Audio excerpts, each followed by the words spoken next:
Hay un chiste islandés que lo resume todo. Si te pierdes en un bosque, levántate. Y ya estás fuera.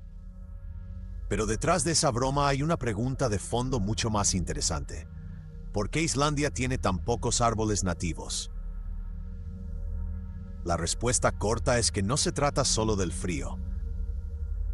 Durante mucho tiempo se pensó que el clima era el gran culpable, pero la historia cuenta otra cosa. En Islandia, el enemigo número uno de los árboles ha sido la combinación de uso humano del suelo y pastoreo.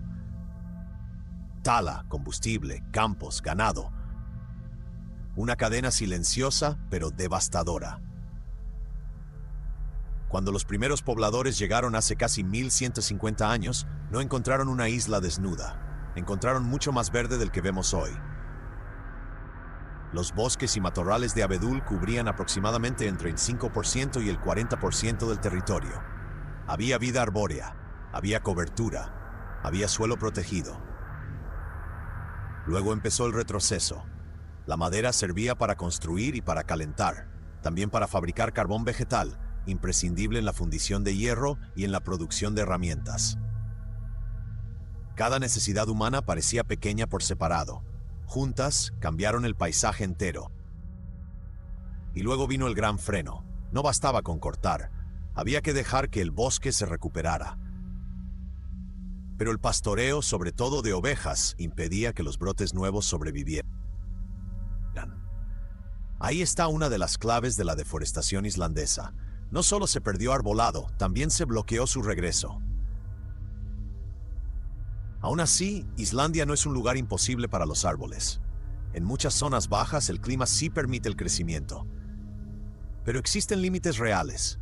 El viento gana fuerza con la altitud y las heladas radiativas de verano son más probables lejos de la costa. Eso complica el establecimiento de un bosque estable. No lo impide siempre, pero lo hace difícil. Y sin embargo, entre tanta escasez hay una especie que sostiene toda la historia forestal del país, el abedul pubescente, Betula pubescens. Es la única especie arbórea nativa que forma bosques de manera natural en Islandia. No suele parecer un árbol monumental, a menudo crece bajo, retorcido, casi en forma de matorral. Pero es resistente, muy resistente. Su presencia define el paisaje nativo, y a su alrededor aparecen otras especies mucho más discretas. El cerval es poco común. El sauce de hoja de té es más abundante, aunque normalmente crece como arbusto. Y hay un caso casi legendario. El álamo temblón, extremadamente raro, presente de forma natural solo en 6 localidades. Durante siglos la cobertura forestal siguió cayendo hasta un mínimo histórico. A mediados del siglo XX, los abedulares naturales podían haber quedado por debajo del 1% del país, quizá incluso por debajo del 0,5%. Una cifra dura, pero no definitiva. Porque hoy la historia empieza a cambiar. Los datos más recientes muestran que la cobertura total de bosque y matorral arbolado ronda unos 1.906 kilómetros cuadrados, cerca del 1,9% de Islandia. De esa superficie, unos 1.506 kilómetros cuadrados son abedul nativo. Y el propio paisaje está reaccionando.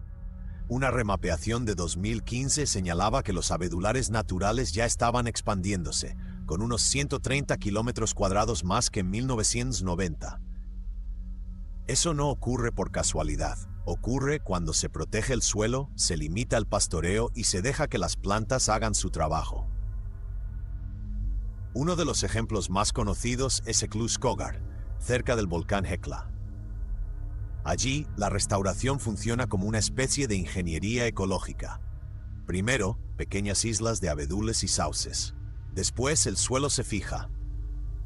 La ceniza deja de volar, y poco a poco el bosque vuelve a colonizar el entorno por semilla. No todo se planta, mucho se acompaña. Y hay algo más que inspira. Tras la erupción del Eyjafjallajökull en 2010, se observó que zonas de abedular cubiertas de ceniza sobrevivieron y se recuperaron en pocas semanas. Esa es la fuerza del bosque nativo. No se rinde fácilmente. En lugares como Heiðmörk, cerca de Reykjavik, se ve ya ese futuro en pequeño.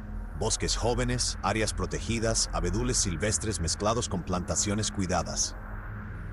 No son selvas, no pretenden serlo.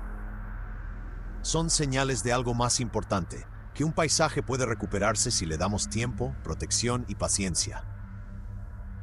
Porque Islandia nunca fue una tierra vacía de árboles, fue una tierra que los perdió. Y ahora despacio, los está dejando volver. Si viajas a Islandia, respeta los cierres y apoya la restauración local.